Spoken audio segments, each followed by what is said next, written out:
안녕하세요. 오늘도 사연살롱을 찾아주셔서 감사합니다.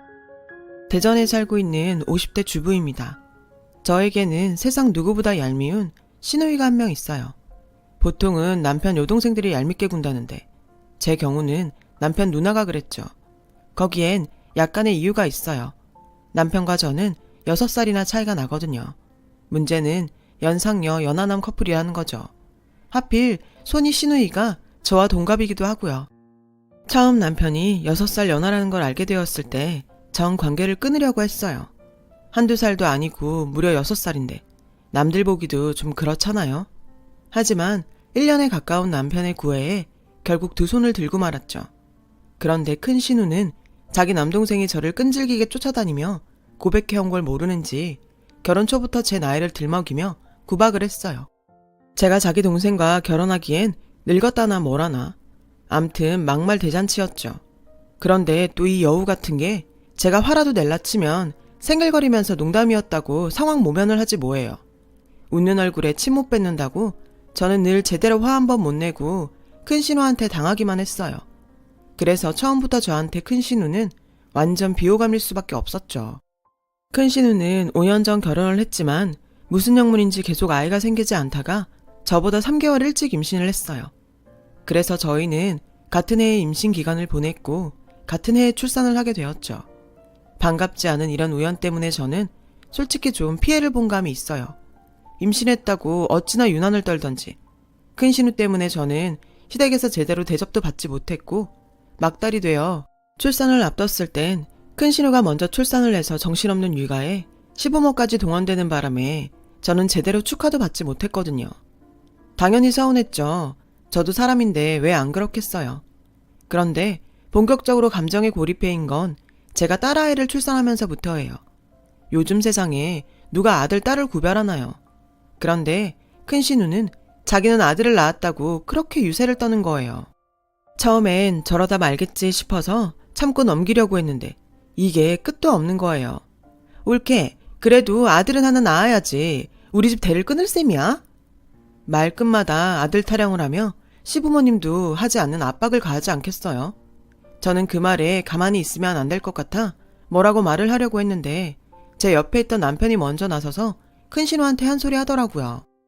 요즘 누가 대의라고 아들 타령을 해? 누난 조선시대 사람이야? 촌스럽게. 남편도 큰 신우의 행동이 꼴사나웠는지 이렇게 말을 했고 큰 신우는 남편 말에 발끈해서 소리를 쳤어요. 야, 아무리 아들, 딸 구분 안 한다고 해도 너 죽으면 제사 지내줄 사람은 아들뿐이야. 딸 자식 잘 키워봤자 남의 집 제사밖에 더 지내니? 뭘 알지도 못하면서 큰 소리야. 큰 신우의 말에 어이가 없었어요. 아니, 아직 살 날이 얼마나 창창한데 벌써 제사 걱정을 한대요. 그리고 자식을 제사 지내라고 놨나요? 기가 막혀서 헛웃음이 나오더라고요. 옳게? 지금 나보고 웃었어? 제가 우는 걸 봤는지 큰 신우는 도끼 눈을 뜨고 나를 세우더라고요. 솔직히 마음 같아서는 이참에 한판 붙고 싶었지만 시부모님이 계셔서 참았어요. 그래서 딴 생각하다가 웃음이 났다고 대충 둘러대곤 얼렁뚱땅 넘어갔어요. 그날 이후 큰 신우는 본격적으로 저를 볼 때마다 은근히 아들 낳은 유세를 떨었고 제가 반응이 없자 저희 딸아이를 괴롭히기 시작했어요. 얜 지지배가 오빠한테 앉으려고 하네. 종혁이가 소영이보다 먼저 태어났으니까 앞으로는 오빠라고 해. 오빠라고 불러봐. 오빠. 주방에서 시어머니와 음식 준비를 하던 저는 큰 신우가 제 딸아이에게 자기 아들한테 오빠라고 부르라고 강요하는 걸 보고는 참을 수가 없었어요. 그래서 음식을 하다 말고 거실로 나가 큰 신우한테 한 소리를 했어요. 형님, 종혁이랑 소영이 동갑이잖아요. 근데 무슨 오빠예요. 어머머, 한 집에 동갑이 어딨어? 우리 종혁이가 3달 먼저 태어났으니까 오빠지. 그리고 올케랑 나도 동갑인데 올케는 나한테 형님이라고 하잖아. 아, 무식한 건지 막무가내인 건지 도통 말이 안 통하더라고요. 생각 같아선 그걸 지금 비유라고 하냐고 따져 묻고 싶었어요. 그런데 그 순간 시어머니가 끼어들지 뭐예요. 예, 그건 우리 큰애 말이 맞다. 옛날엔 다들 그렇게 했어. 쌍둥이도 몇 번 먼저 태어나면 형 아니니? 시어머니를 보니 내가 말을 말아야겠더라고요. 이런 사람들한테 내가 뭔 소리를 하겠냐 싶었거든요. 그런데 여기서 한술 더 뜨는 사람이 있었어요. 바로 저희 시아버지셨죠. 큰 신우 말처럼 은근히 대를 이을 손자를 원했던 시아버지는 첫째로 딸을 낳고 둘째 소식이 없는 저에게 본격적으로 압박을 가하기 시작했어요. 우리 집 딸은 그 집 가서 그 집 장손까지 낳았는데 우리 며느리는 좀 분발해야 하지 않겠니? 아니, 임신이 무슨 경기도 아니고 왜 경쟁을 붙이는지 이해가 안 되더라고요. 저는 기가 차서 남편을 쳐다봤어요. 사실 저희 부부는 결혼 전부터 아이는 아들, 딸 구분 없이 한 명만 낳자고 약속을 한 상태였거든요. 그래서 저는 가족들 앞에서 그 얘기를 하라고 남편한테 무언의 신호를 보냈죠. 그랬더니 남편은 지금은 아니라는 듯 고민하는 눈치였어요. 하지만 저의 계속되는 신호에 어쩔 수 없이 말을 꺼내더라고요. 저희 둘째는 갖지 않기로 했어요. 남편의 말에 시댁 식구들은 눈이 동그래져서는 금방이라도 무슨 일이 일어날 것처럼 저를 쏘아보더라고요. 말은 남편이 했는데 말이에요. 저는 따가운 시선을 받으며 말했어요. 우리가 애들을 여럿 낳아 기를 형편도 안 되고 여러 아이에게 사랑을 나눠주느니 한 명한테 몽땅 쏟아붓고 싶다고 말이죠. 그리고 그건 결혼 전부터 약속한 거라고 말이에요. 그러자 시아버지는 기다렸다는 듯이 버럭 화를 내시더라고요. 그 중요한 걸 왜 니들끼리 결정해? 저는 시아버지의 태도에 당황해서 아버님 얼굴을 보며 말했어요. 자식을 낳는 것도 키우는 것도 저희 몫인데 그럼 그 결정을 누구랑 해요? 시아버지는 제 말에 당황하셨고 순식간에 시댁 분위기는 싸늘해졌어요. 제가 여지껏 시댁 어른들 말에 토를 달아본 적이 없어서 그랬을 거예요. 하지만 그렇다고 해서 대충 알겠다고 하고 지나칠 수만은 없었어요. 제 아이에 대한 문제니까요. 그때였어요. 큰 신우는 불난 집에 기름을 붓더군요. 옳게, 지금 그 말은 내 동생이 능력이 없어서 애를 못 낳는다는 거네?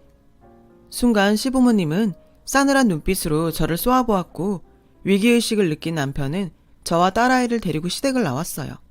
하지만 그것은 임시방편이었어요. 그놈의 아들이 뭔지 시댁의 압박은 계속되었어요. 니들 편하자고 애 하나만 낳겠다는데 나중에 소영이 혼자 외롭고 슬프다? 너희가 억만금을 남길 것도 아니잖아. 그러니까 소영이한테 유산 남겨준다 생각하고 남동생 만들어줘. 사람은 다 태어날 때 자기가 먹을 거 갖고 태어난다잖아. 걱정하지 말고 나. 시부모님은 근 2년간은 생각을 바꾸라고 저를 들들 볶으셨어요. 저도 사람이라 짜증은 났지만 그래도 한쪽 귀로 듣고 한쪽 귀로 흘려버리며 버텼더니 2년이 지나고 나서부터는 서서히 포기하는 것 같았어요. 한 사람만 빼고요. 바로 큰 신우였죠. 엊그제 엄마가 울면서 전화하셨더라. 올케가 죽어라 말을 안 들어먹어서 더는 못하시겠다고. 손주 포기하시겠대. 어쩜 사람이 그러니? 노인네들이 늙음하게 손주 한번 안아보고 싶다는데 그걸 못해줘? 올케가 시집와서 한 게 뭐 있어? 혼수를 남들처럼 해왔어. 용돈을 제대로 들여봤어. 꼴랑 기집애 하나 낳은 거밖에 없으면서. 댐 못 있는 며느리 예전 같으면 소방마저도 할 말 없는 거야. 그런 걸 어르고 달래줬더니 기고만장해가지군. 쓸데없이 고집 부리지 말고 둘째 가져. 애는 엄마가 키워주신다니까. 형님도 지금 애 키우니까 아실 거 아니에요. 애는 낳는 것보다 키우는 게 더 중요하잖아요. 아무리 공평하게 사랑을 준다고 해도 그게 가능하겠냐고요. 둘째 낳으면 소영이 입장에선 부모 사랑 뺏기는 기분일 텐데 저 그러기 싫어요. 소영이한테 그런 상처 주기 싫다고요. 온전히 소영이한테만 사랑을 주고 싶어요. 저는 최대한 감정을 자제하며 말했어요. 솔직히 마음으로는 아들을 낳았어도 이렇게 둘째 타령을 했겠느냐. 딸 낳았다는 이유로 둘째를 강요하는 건 말도 안 된다. 라고 말하고 싶었지만요. 아무튼 시간이 지나고 나니 시부모님은 손주에 대한 미련을 버리셨어요. 하지만 아버님께서는 가끔 그러셨죠. 재산을 불리면 뭐하냐, 물려줄 손주도 없는데 라고 푸념 섞인 말씀을 하시긴 하는데 그쯤이야 듣고 넘길 수 있는 수준이었죠. 그렇게 저희 부부의 계획대로 딸아이는 무남 동료로 자라 초등학교에 입학하게 되었어요. 시부모님은 같은 해 초등학교에 입학한 친손녀와 외손자에게 책가방을 선물로 사주셨고요. 그때까지는 나름 모든 게 좋았어요. 딸아이는 책가방을 맬 때마다 할머니 할아버지 얘기를 하며 좋아했으니까요. 하지만 얼마 뒤부터 제 딸과 큰 신우의 아들은 자연스럽게 비교의 대상이 되었어요. 큰 신우가 벌인 일이었죠. 우리 종혁이 천재인가 봐. 구구단을 딱 한 번 알려줬는데 벌써 다 외웠어. 소영이는 요즘 공부 어떻게 시켜? 저는 아직 학교 공부 외에는 안 시켜요. 소영이가 노는 걸 더 좋아해서요. 어머머? 옳게 그걸 말이라고 해? 애야 당연히 노는 걸 더 좋아하지. 공부는 엄마가 끼고 시키는 거야. 어린애가 뭘 한다고 알아서 해. 올케는 어쩜 그렇게 애 교육에 관심이 없냐? 난 올케가 소영이 학교 들어가면서 회사 그만두길래 애 교육 제대로 시키려고 그러나 보다 했는데 뭐야? 그냥 놀고 먹을 생각이었어? 올케는 참 편하게 산다. 저는 큰 신우 말에 기분이 상했지만 말 꺼내봐야 기분만 상할 것 같아 참았어요. 사실 저는 아이를 돌봄 교실에 보내는 것도 그렇고 아이가 더 크면 함께하는 시간이 없을 것 같아서 회사를 그만둔 건데 큰 신우는 자기 입장에서만 떠들더라고요. 제 눈에는 아직 1학년인데 놀지도 못하는 조카가 더 안타까운데 말이죠. 그 후 시댁에 갈 때마다 시아버지는 제게 종혁이는 애가 공부를 스폰지처럼 빨아들이듯이 한다더라. 너도 소영이를 너무 놀게만 하지 말고 끼고 좀 가르쳐봐라. 라며 말씀을 하셨어요.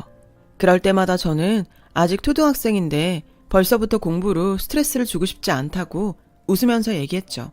그러자 제 얘기를 듣던 시아버지는 대뜸 너는 보자 하니까 내가 웃음냐? 어떻게 시애비 말에 한 번을 알겠습니다 하고 고분고분하게 듣는 적이 없어? 어른이 말을 하면 듣고 새길 생각을 해야지 원. 결국 역정을 내시곤 안방으로 들어가 버리셨어요. 솔직히 억울했어요. 제가 알겠다고 대답할 말을 하셔야 알겠다고 하죠. 그저 제 속만 답답할 뿐이었어요. 그렇게 시작된 친가 외가 손주의 경쟁은 중학교에 들어가면서 본격적으로 경쟁 구도가 자리를 잡았고 저도 사람인지라 저희 딸이 형님 아들한테만큼은 지지 않았으면 좋겠다 생각하게 됐어요.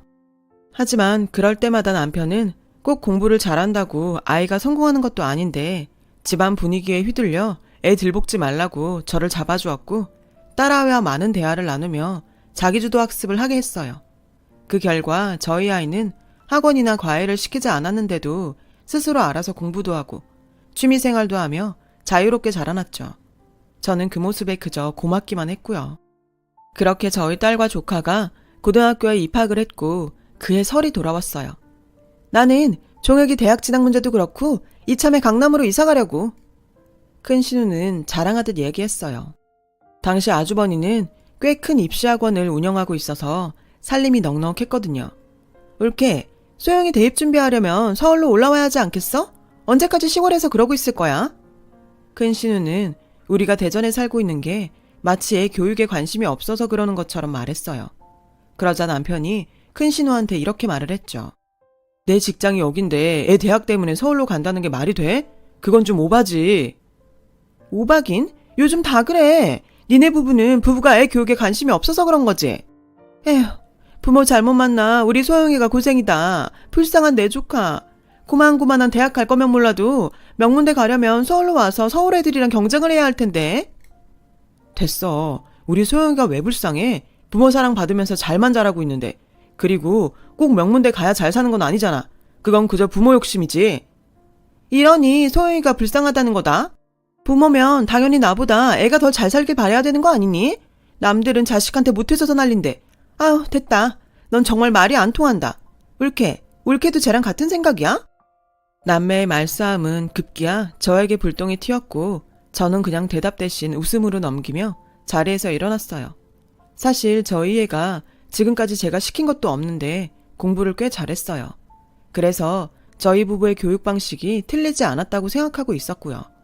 그런데 이런 생각을 큰 신우한테 말을 해봤자 씨알도 안 먹힐 게 뻔했기에 그냥 말을 말자 했던 거죠. 그때였어요.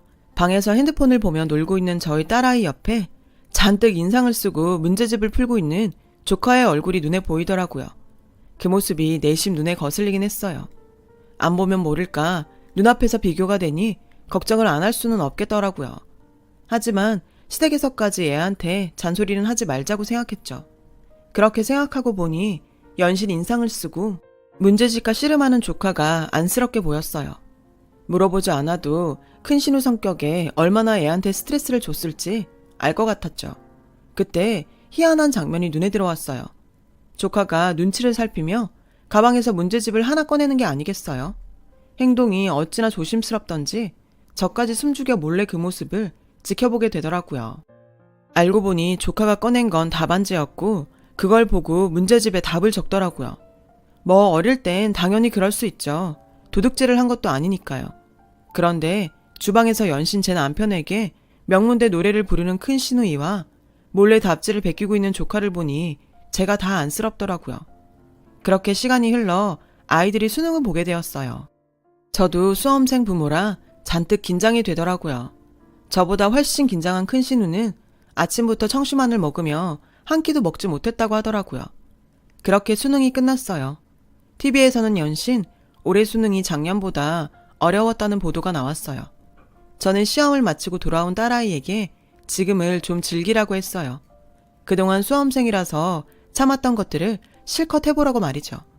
그리고 한 달쯤 지나 수능 성적표가 나왔고 아이들은 이제 본격적으로 원서를 쓰기 시작했어요. 이과생이었던 저희 딸은 기계공학을 전공하고 싶다고 했어요. 어릴 때부터 다른 여자아이들과 다르게 기계 만지는 걸 좋아했거든요. 확실히 피는 못 속이나 봐요.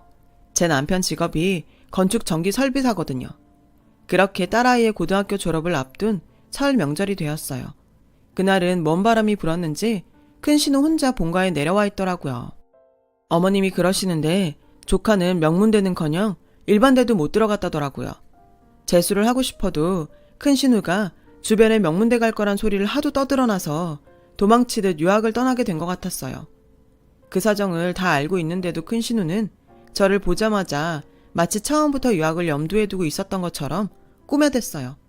그 모습을 보니 사람이 참 구차해 보이더라고요. 그때 남편은 시아버지의 호출로 차 키를 가지고 나갔고 저는 시어머니와 음식을 하느라 주방에 있었어요. 거실에선 큰 신우와 저희 딸아이만 남게 되었어요. 소영이는 대학 발표 났니? 서울로 오게 되면 고모 집에서 학교 다녀. 저는 집에서 다니려고요. 집? 예, 너 대전에 있는 대학 넣었니? 왜? 명문대는 못 가도 인서울은 해야지. 하긴 너처럼 부모한테 제대로 지원도 못 받은 애가 인서울대학 가는 게 쉽겠니? 고모가 봐도 니네 엄마랑 아빠는 너한테 너무 소홀했어. 너 대학 그렇게 된 건 다 네 부모 탓이야. 거참 듣자 하니 헛웃음이 나더라고요. 그런데 그때 시아버님 심부름을 마친 남편이 들어왔어요. 밖에서 큰 신우의 말을 들었는지 황당한 표정이더라고요. 뭘 소홀히 해. 우린 할 만큼 했어. 큰 신우는 마침 잘 됐다는 듯 남편에게 한 소리 하더라고요. 할 만큼 하긴. 내가 진작에 애 교육에 관심 좀 가지라고 했잖아. 인서울도 아니고 고작 대전에 있는 대학이 뭐니? 하긴 지집애야 뭐 시집가면 그만이니까. 야, 너 아들 안 낳길 천만다행이다. 이런 걸 성견지명이라고 해야 하나? 그러면서 킬킬대는데 정말 뒤통수라도 한 대 치고 싶더라고요. 기집애는 시집이나 가면 된다니. 그게 고모가 조카 앞에서 할 소린가요? 그래서 한마디 하려고 했어요. 그런데 그래서 누나는 그 난리를 치고도 애 대학도 못 보내서 해외로 도피 유학시키는 거야? 누나 말대로라면 재수를 시켜서라도 명문대 보내야지. 뭐? 지는 어디 꼴 같지 않은 지방대 보내면서 큰 소리야, 큰 소리는. 뭐? 지방대? 그 순간 딸아이는 지 아빠를 끌어당기며 싸움을 말렸어요. 그리고는 조용히 지 고모한테 핸드폰에 찍어둔 대학 합격증을 보여주더군요. 딸아이의 합격증을 본 큰 신우는 눈이 왕방울만해졌어요. 저는 그 모습에 웃음이 나왔고요. 왜냐고요? 제 딸아이는 카이스트에 합격을 했거든요. 대입 원서를 쓰러 애 학교에 갔을 때 담임선생님이 그랬거든요. 우리 애 성적이면 대한민국에 있는 대학은 어디든 무난히 들어갈 수 있다고요. 딸아이는 자기 무조건 카이스트 기계공학과에 갈 거라고 했어요. 그런 딸애가 얼마나 대견하던지. 다른 집 아이들처럼 돈 들여가며 억지로 공부시키지 않았는데 혼자 내신 관리며 수능 성적까지 완벽하게 관리했고 결국 원하던 카이스트 합격증까지 손에 넣었으니까요. 인서울, 그것도 명문대만 바라보던 큰 신우는 제 딸아이 합격증을 보고도 믿기지가 않았는지 몇 번이나 되물었어요. 네가? 정말 카이스트에 붙었다고? 소영이 네가? 놀라기는 주방에 있던 시어머니도 마찬가지였어요. 눈이 휘둥그레져서는 저에게 그러셨죠. 예, 지금 소영이가 그 수자만 다닌다는 카이스트에 들어갔다는 거냐? 그렇다고 하자 어머님은 고춧가루가 잔뜩 묻은 고무장갑을 끼고 좋아서 손뼉까지 치시더라고요. 그 모습에 남편 역시 목에 힘을 주며 큰 신우한테 한 소리를 했죠. 누나, 하래는 안 시켜도 이렇게 해. 괜히 여자 남자 구별하고 서울이니 지방이니 구분하는 사람들이 문제라고. 누나처럼 말이야. 알았어? 그러니까 이제라도 차별 좀 그만해. 그날 큰 신우는 세상 무너진 것처럼 망연자실한 표정으로 주저앉았어요. 저는 그 모습을 보니 지난 20년여간 쌓여왔던 채증이 한 방에 싹 내려가는 것 같았어요. 그날 이후 큰 신우는 저희 가족들 앞에서, 특히 소영이 앞에서 어떤 얘기도 못하고 있어요. 유학 중이던 조카는 그곳에서도 영어가 잘 되지 않아 고생을 하는 눈치였어요. 한국으로 들어오고 싶다고 거의 매일 지 엄마에게 영상통화를 한다나 봐요. 저는 가끔 속이 답답할 때면 그때의 일을 떠올리곤 해요. 그럼 속이 뻥 뚫리거든요. 아, 손자 타령을 하던 저희 시아버님은 저희 딸이 카이스트에 들어가자 동네에 플랜카드까지 걸어놓으셨어요. 덕분에 시댁에 갈 때마다 동네 사람들이 카이스트 간 딸 잘 있냐고 할 정도예요. 이렇게 기특한 일을 해낸 제 딸아이는 현재 대학교 4학년이에요. 딸아이는 취직을 하기보단 학교에 남아 연구를 계속하고 싶다고 하더라고요. 저야 뭐 딸애가 원한다면 뭐든 오케이죠. 이렇게 얘기를 하고 나니 속이 더 시원해집니다. 제 사연을 들어주셔서 감사드려요. 건강한 하루 되세요. 여러분, 사연 댓글에 응원과 현명한 조언 부탁드려요. 좋아요와 구독은 저에게 큰 힘이 됩니다. 오늘도 좋은 일 가득하세요.